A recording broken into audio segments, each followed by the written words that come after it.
The Bill Belichick coaching tree has been a mixed bag. Mike Vrabel has had some success, including beating the Patriots in the playoffs. Nick Saban has been okay, and as far as Bill O'Brien goes, the jury is still somewhat out on him. But from 2007 until 2011, Bill O'Brien moved up from offensive assistant to offensive coordinator. And despite being one of the league's most average head coaches currently, he learned one critical lesson from Bill Belichick, one that led to the DeAndre Hopkins trade. What was it, you ask? Hello amigos, welcome to Takes in Fuego. Today we review the class of Bill Belichick and what makes him a sneaky genius through all these years. Bill Belichick has spent his Patriots career obtaining championship trophies, oftentimes before he could finish polishing his previous trophy, and there's a number of philosophies that went into this. 1. Spread the money out. Even this year, the Patriots are giving Gilmore up to $24 million with all the bonuses, left guard Joe Thuney nearly $15 million, and then the next Patriot makes less than $10 million. So 2 players making over $10 million. If we compare this to other teams, the Chiefs have 9 players making $10 million or more this year. Not saying one way works over another, but the Patriots are and always have been built on the team, not individual players. The second philosophy is the scheme. Belichick will study for hours, come up with a perfectly disguised game plan to earn 5 yards every play and make you earn 4 yards every play.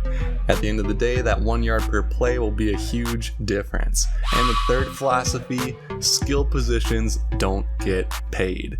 Also, pay your quarterback less than market value. That usually works well. But as far as running backs and wide receivers go, they are a dime a dozen, they will get hurt, and they are perhaps the most replaceable players in the league. Has Belichick been wrong so far? The last time the Patriots paid, actually paid, a top-end wide receiver was in 2008 when Randy Moss was in the middle of his 3-year, $27 million contract. Belichick originally agreed to pay a wide receiver in 2019 and instantly regretted it, canceling most of the contract. Let's take a look at Belichick's drafted receivers since 2010. Here's a list of wide receivers Belichick has drafted in that frame. N'Keal Harry, Braxton Berrios, Malcolm Mitchell, Devin Lucien, Jeremy Gallen, Aaron Dobson, Josh Boyce, Jeremy Ebert, Taylor Price. Do you recognize a few of these names? Yeah, me neither. If there is one Achilles heel for Bill Belichick, it has been wide receivers. Most of their draft picks come up empty. Sanu was a second rounder and he came up empty. Antonio Brown almost worked though.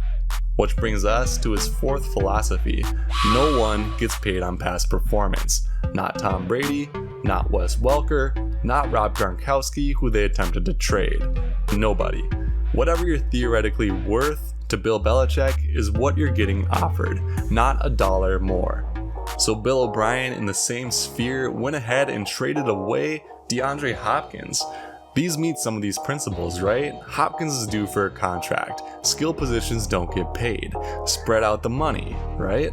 Well, they spread out the money to Deshaun Watson and then everyone else, it seems. No one gets paid on past performance, right? This may be the biggest miscalculation of them all. Hopkins is entering his prime and he will likely be worth every dime of that top-end wide receiver contract he signed in Arizona. But the real miscalculation was this: the Texans are much less based on scheme than the New England Patriots, as we've seen so far. Last year the Texans weren't built on the coaches making schemes, but more so on the players making plays. And between JJ Watt, Hopkins, and Watson, there were plenty of plays being made on both sides of the ball.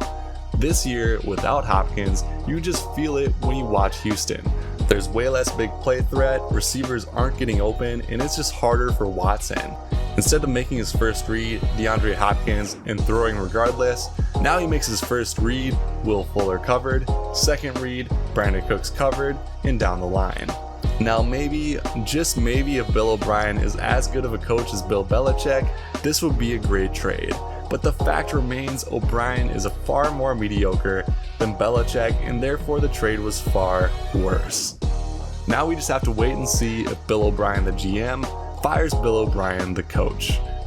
For more videos, including what happens when you trash talk Bill Belichick, check out the videos on the screen and be sure to subscribe for more NFL blunders.